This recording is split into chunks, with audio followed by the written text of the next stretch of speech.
Dipersilahkan pertama sekali kepada Bapak Bagas Hapsoro untuk menyampaikan slide-nya. Saya mengucapkan penghargaan saya atas sambutan yang demikian bagus. Pak Effendi Hasan, mewakili Pak Dekan tadi, Bapak Dr. Mahdi Sahbandir. Salam hormat dari kami atas nama kawan-kawan yang menjadi narasumber. Baik, kita akan masuk ke dalam paparan ya. Terima kasih sudah dibantu. Ini PowerPoint saya. Langsung, next.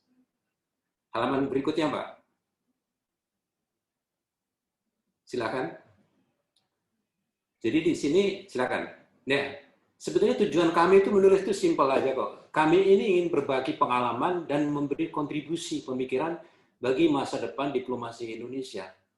Jadi kalau kita bicara mengenai pengalaman, ada pengalaman yang boleh dikatakan bisa kita tularkan, tapi juga ada pengalaman yang mungkin kurang begitu mengenakkan.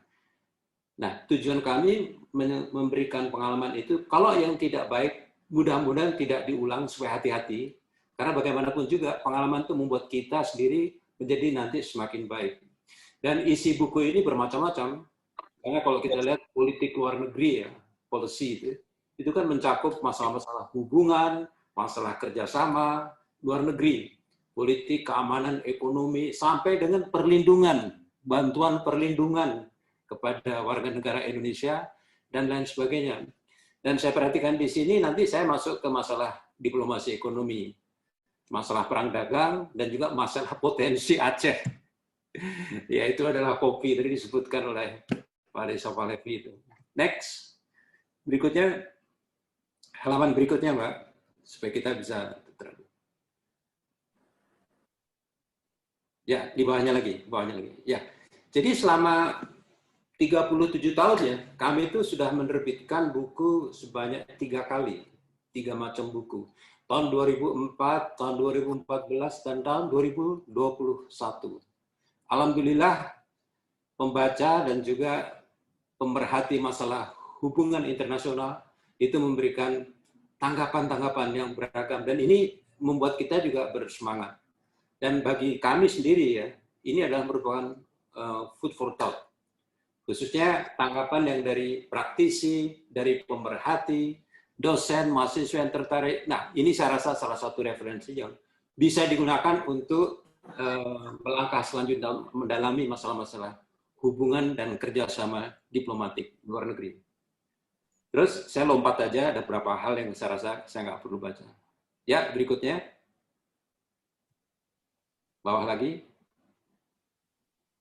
Nah, jenis diplomasi yang dilakukan itu ada diplomasi kebudayaan. Kemudian pentingnya informasi dalam hubungan luar negeri, diplomasi perlindungan, tadi sudah saya sampaikan, diplomasi ekonomi, diplomasi mengenai kontribusi RI bagi dunia, untuk perdamaian, diplomasi untuk masalah pemecahan masalah COVID yang adil di seluruh dunia. Kebetulan kita menjadi ketua presiden dari G20, nanti kita sampaikan juga. Nah, yang terakhir ini juga tidak kalah pentingnya adalah fungsi pengelolaan, managing perwakilan di luar negeri, managing juga bagaimana supaya masalah-masalah yang terkait dengan hubungan kerjasama itu bisa kita atur dengan baik dengan tuan rumah, dengan negara lain. Lanjut, next. Nah, bagi yang berminat untuk mendalami dan juga untuk mempelajari pengayaan pola pikir, barangkali bagi mahasiswa, pebisnis, saya anjurkan untuk bisa membaca buku ini, yaitu bisa diakses ke link gramedia.com. Itu di seluruh Nusantara itu ada, Gramedia. Tapi kalau ingin membeli buku cetak langsung, silahkan menghubungi Pak Simpson Ginting, sahabat kami, yang nomor HP-nya ada di sini, yaitu +62 812 8174 3060. Silahkan nanti bisa dihubungi. Lanjut. Saya masuk ini yang kemarin saya janjikan dengan Mbak Sari Rahmani ya. Masalah perang dagang. Sebetulnya masalah perang dagang ini bermula dari janji Donald Trump, mantan presiden ya. Waktu itu dia bilang katanya bahwa kita harus mengeluarkan kebijakan America First. Intinya adalah mengutamakan perlindungan kepentingan industri domestik Amerika untuk melakukan hubungan perdagangan luar negeri. Dani. Nah, berikutnya juga ini punya akibat juga. Jadi Amerika ini mempunyai sifat yang kritis khususnya terhadap negara-negara lain yang mempunyai surplus perdagangan, antara lain yaitu adalah RRT. Kemudian juga negara-negara saingan lainnya dalam bidang tertentu, misalnya Uni Eropa. Jadi isu-isu ini yang membuat Amerika itu merasa bahwa kita ini harus lebih dari mereka. Amerika first. Jadi begitu. Next, saya akan lompat yang nggak perlu nggak saya lompat sih. Nah ini perang dagang Amerika dan RRT ya. Jadi kalau kita lihat di sini ya, saya nggak baca sebelumnya. Satu sama lain itu antara presiden RRT dan presiden Amerika waktu itu mempunyai suatu implikasi yang sangat besar. Karena mereka tidak ingin menyelesaikan secara damai. Mereka malah ingin menerapkan embargo. Mereka menerapkan sanksi sepihak. Nah, ini akibatnya. Next, saya lompat lagi. Supaya waktunya tidak habis terbuang. Terus. Nah, in short ya, saya lihat presiden sekarang, Presiden Joe Biden itu memutuskan memperbaiki aliansi Amerika dengan India, Jepang, Australia, dan juga ditambah negara-negara lainnya yang satu haluan, bahwa kita perlu bekerja sama dengan siapapun juga, kata Presiden Joe Biden. Hal yang kita hadapi sekarang adalah epidemi, pandemi. Oleh karena itu kita kerjasama. Dan masalah trade war ini tidak tidak menjadi sesuatu yang diutamakan dalam agenda, tapi tetap akan memperbaiki untuk mengadakan pertumbuhan ekonomi di Amerika Serikat. Next, terus. Sebetulnya dampak dari perang dagang ini apa sih bagi Indonesia ini? Sebetulnya kalau kita lihat ya, dari Amerika melakukan perang dagang dengan negara lain, sebetulnya bagi kita juga merupakan kesempatan. Kita perlu memanfaatkan perang dagang ini untuk meningkatkan ekspor produk yang selama ini dipasok oleh Cina untuk ke Amerika. Jadi kalau Amerika tidak suka dengan barang-barang Cina, nah kita yang sudah kompetitif bisa masuk. Jadi dampak positif perang dagang Amerika Cina bagi Indonesia. Misalnya ini ya, footwear ya, pakaian jadi, produk karet, alas kaki, furniture, produk kayu, terus sampai perhiasan. Ini bisa sebetulnya. Dan produk-produk tadi yang 12 produk itu ya, itu mempunyai potensi ya, peningkatan nilai ekspor Indonesia ke Amerika sekitar 10 miliar. Ini statement yang telah disampaikan sebelumnya oleh Bapak Wakil Menteri Luar Negeri, yaitu Bapak Mahendra Sirgar. Next, saya lanjut aja supaya tidak terus. Nah, sekarang kita lihat posisi kita sebelumnya, Pak. Sebelum ini. Ya, sekarang kita sebagai pimpinan G20, ya, pimpinan Indonesia, kita mengadres masalah-masalah perdagangan ini juga salah satu isu yang penting. Tapi sebelum isu perdagangan, isu kesehatan dulu. Bahwa kita, Indonesia juga termasuk negara yang mengusulkan pembentukan Joint Health and Finance Task Force untuk membantu pendanaan penanganan kesehatan di masa pandemi. Nah, sekarang pengadaan vaksin itu ya, pengadaan vaksin yang demikian susah pada awal-awalnya, sekarang bisa didatangkan untuk masyarakat di Indonesia yang membutuhkan, terutama orang-orang yang betul-betul sudah waktunya untuk mendapatkan vaksin. Di antara kita juga sudah dapat vaksin 2 kali, bahkan nanti ada rencana juga untuk tahun depan vaksin yang ketiga, boosternya gitu. Nah, juga ada semacam pembentukan working group ya, Joint Health and Finance. Jadi pendanaan bagi negara-negara yang memerlukan vaksin dalam waktu dekat. Jadi dalam situasi multilateral itu ya, itu kita harus memastikan bahwa negara miskin itu juga mendapatkan perlindungan, tidak hanya negara-negara kaya. Nah, ini makanya selalu kita junjung tinggi itu masalah kesetaraan baik untuk pembiayaan, kesetaraan untuk mendapatkan akses kepada kesehatan. Yang lain saya singgung sedikit energi dan perubahan iklim, di mana kita juga mengharapkan supaya kita memenuhi komitmen pembiayaan iklim 100 miliar US dollar gitu ya. Negara maju yang menyediakan waktu untuk negara berkembang termasuk Indonesia. Karena kita sendiri juga mempunyai hutan, kita mempunyai sungai, kita mempunyai laut yang diberikan perlindungan. Nah, yang terakhir yang kaitannya dengan masalah perang dagang, nanti kita bisa diskusi lagi, yaitu perlunya sistem perdagangan multilateral berbasis aturan yang terbuka, adil, berkelanjutan, non-diskriminatif, dan menciptakan lapangan kerja. Ini yang sebenarnya kita maui, sesuai dengan aturan-aturan World Trade Organization. Jadi Cina, kemudian Amerika Serikat, Uni Eropa, dan negara lainnya, itu harus ikut. Harus ikut aturan-aturan. Jadi kecenderungan negara-negara besar itu ya, kawan-kawan semuanya, itu mereka kadang-kadang mengabaikan prinsip-prinsip multilateral itu. Aturan yang terbuka, berkelanjutan, non-diskriminasi, itu diabaikan. Sama halnya dengan di PBB, Perserikatan Bangsa. Kalau sudah main veto tuh, waduh, itu yang lainnya juga nanti main veto lagi. Jadi sudah nggak sehat. Nah, yang bisa menyalurkan aspirasi ini, itu antara lain Indonesia sebagai salah satu negara yang diperhitungkan. Next. Lanjut. Nah, saya lihat potensi Aceh ini sebagai salah satu mungkin nanti bisa didiskusikan. Kalau kita lihat posisi Aceh ini sangat sentral, sangat penting. Karena apa? Pada saat perjuangan kemerdekaan kita, teman-teman pasti tahu persis bagaimana kontribusi yang diberikan oleh pemuda-pemuda, rakyat Aceh juga pada saat menyumbangkan pembiayaan untuk melawan penjajahan Belanda pada waktu itu.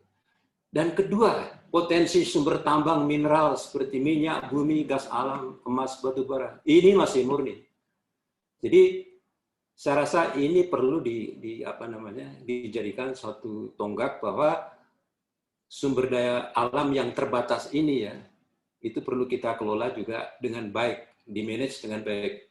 Berikutnya sumber daya manusia. Saya nggak pernah meragukan ya, intelektual dari dulu. Dari zaman abad 17-16 itu yang telah membuat Aceh itu semakin baik dan dikenal. Dikenal tidak hanya regional, tapi juga internasional. Nah, yang terakhir ini pengalaman saya selama 4 tahun 4 bulan ya di Swedia itu adalah bagaimana kita bangga sekali dengan kopi Arabica Gayo Aceh. Ibu Nur Akmal nanti bisa menjelaskan barangkali kalau ada waktu itu. Betapa kopi organik terbaik di dunia ini sangat dicari-cari. Sebelah kanan adalah label Sumatera Gayo dari Johan Lindström. Itu mereka mengatakan bahwa yang namanya kopi Gayo itu nggak ada saingannya sampai sekarang. Salah satu founder dari Starbucks ya, itu namanya adalah Mr. Johan Schultz.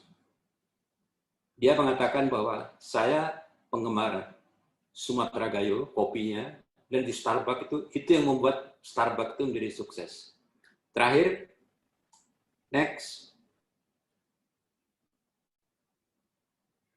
Terima kasih atas perhatiannya. Wassalamualaikum warahmatullahi wabarakatuh. Terima kasih. Selanjutnya, kita masuki sesi tanya-jawab. Dipersilahkan kepada para partisipan untuk memberi pertanyaan. Bagi yang ingin bertanya secara langsung, bisa langsung mengklik raise hand-nya supaya bisa dilihat dan didata siapa saja yang ingin bertanya, dan juga bisa ditanyakan melalui forum chat kita. Pak Reza, bismillahirrahmanirrahim. Assalamualaikum warahmatullahi wabarakatuh. Waalaikumsalam warahmatullahi wabarakatuh. Perkenalkan, saya Reza Latif dari Sosiologi Universitas Syahkuala. Yang ingin saya tanyakan adalah bagaimana cara diplomat mengawal isu-isu negatif Indonesia di mata dunia, seperti contohnya yang beberapa hari lalu terjadi, media berita India, media televisi India memberitakan bahwa Indonesia menjadi korban menjadi korban hutang piutang Cina. Seperti itu saja yang ingin saya tanyakan. Terima kasih. Assalamualaikum warahmatullahi wabarakatuh. Di forum chat ini ada yang bertanya bagaimana kopi Gayo Aceh menjadi kopi organik terbaik di dunia. Apakah ada peran diplomat Indonesia di luar sana dalam regulasinya, dan bagaimana cara mereka melakukannya, dan bagaimana juga menurut Bapak diplomat potensi parfum Aceh. Itu ada yang merek Mipret Pak yang memang sudah diekspor, dan juga mungkin berpotensi di branding seperti kopi Gayo Aceh. Kita mengelola hutang itu dipakai untuk tujuan pembangunan, dipakai untuk pertumbuhan, supaya kita juga bisa membangun. Amerika hutang, Jepang hutang, semuanya hutang. Tapi bagaimana mengelola ini? Kemudian juga kita lihat rating atau enggak suatu catatan-catatan dari lembaga-lembaga dunia. Ini dipakai untuk rakyat dan saya rasa itu nggak ada isu. Dimanapun juga itu. Yang penting bagi kita adalah apalagi dengan adanya ini ya keterbukaan in terms of online ya, semua informasi bisa diunggah, tidak melalui koran lagi, tapi melalui informasi yang 24/7, setiap hari bisa, setiap saat kita bisa. Saya rasa itu aja kok menurut saya tuh. Jadi setiap negara itu pasti kalau mereka yang tumbuh ada hutang, tinggal bagaimana memanfaatkan hutang itu. Kemudian masalah kopi. Nah ini memang terkenal nih. Kopi ini ya terus terang aja. Boleh dikatakan kopi Gayo ini. Saya bukan bicara karena adik-adik sebenarnya di Aceh itu. Tapi kopi Gayo ini saingannya boleh dikatakan nggak ada. Keasaman rasanya itu. Di sini ada Pak Dubes Toro tuh, kawan saya juga pasti tahu persis. Beliau pernah di Slovakia tuh. Tahu persis betapa yang namanya kopi Gayo Aceh itu sangat disukai. Karena tingkat keasamannya. Dan ini alam di Aceh ini yang betul-betul dianugerahi tempat yang bagus ya. Tumbuh di antara 1.000 meter sampai 1.500. Bu Nurul Akmal juga tahu tuh. Kebetulan nanti bulan Desember ya di Dubai itu akan ada pelelangan kopi, akan ada coffee cupping, akan ada business matching mengenai kopi. Ini Gayo nomor 1 itu. Ada 3 atau 4 Gayo. Saya punya teman di sini namanya Pak Ara namanya. Di Arinata Gayo ini udah terkenal sekali. Jadi menurut saya harus ditumbuh kembangkan, harus terus dipupuk, dan semakin banyak saingan tuh kita juga semakin senang. Anak-anak mudanya juga, ini teman-teman juga pada minum kopi kan, saya yakin. Bagaimana kita menggunakan teknologi itu? Bagaimana menggunakan sustainability-nya untuk kepentingan food security-nya? Bagaimana supaya traceability-nya tuh asal muasalnya kopi itu bisa diketahui dari farmer dari Aceh langsung diketahui di Jerman. Nah teknologinya juga ada tuh, teknologi sustainability dan traceability. Sekarang kalau kita mengandalkan dengan teknologi yang katakanlah yang biasa-biasa aja ya, tidak pakai online, itu akan susah. Kita pesen kopi ya sambil baring-baring ya, kita online pesen kopi itu kan bisa sekarang kan. Kemudian pakai Grab, pakai ojek diantar itu. Jadi yang kayak gini tuh sekarang udah terjadi, dan tingkat online pertumbuhan dengan adanya kecepatan ini itu sampai 2025 itu 300% kenaikannya, khusus Indonesia paling tinggi se-ASEAN. Dan ini merupakan suatu hal yang kesempatan bagi kita untuk maju, terutama kawan-kawan yang milenial ini. Saya rasa itu dulu ya, saya jawab pertanyaan 2 tadi. Kepada Bapak Hari dan Bapak Bagas yang sudah menjawab pertanyaan dari para partisipan kita. Baik, terima kasih kami ucapkan kepada Bapak Moderator yang telah memandu acara kita pada hari ini. Dan sebelum saya tutup, kami ingin berterima kasih sekali lagi untuk seluruh narasumber yang telah meluangkan waktu dan memberikan materinya yang sangat luar biasa.